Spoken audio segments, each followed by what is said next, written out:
Maswerteng tanghali po mga ka-STL. Narito na po ang resulta ng STL Batangas para sa araw na to, first draw.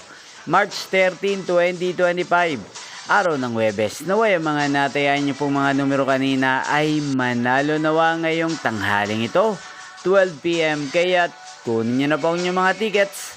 Narito na po ang resulta. Ang mga numerong nanalo sa STL Batangas ngayong tanghaling ito, March 13, 2025, 12 PM. First draw result, 19 at 39. In exact order sa lahat po ng tumaya kanina sa STL Batangas para sa first draw ng 19 at 39. Congrats po sa inyo, panalo po kayo. At ngayong tanghaling ito sa STL Batangas, atin pong i-shoutout si Kuya Pasio ng Batangas na lagi pong nanonood sa channel na to. Shoutout po sa inyo, Kuya Pasio. Sana po ay swertihin na rin ang mga numerong tinatayan nyo sa STL Batangas at sana'y nasa mabuti po kayong kalagayan. Inyo pong napanood ang resulta ng STL Batangas sa channel na to, Roderick Hernandez TV. Magkita-kita pong muli tayo mamayang alas 4:30 ng hapon. Thank you for watching.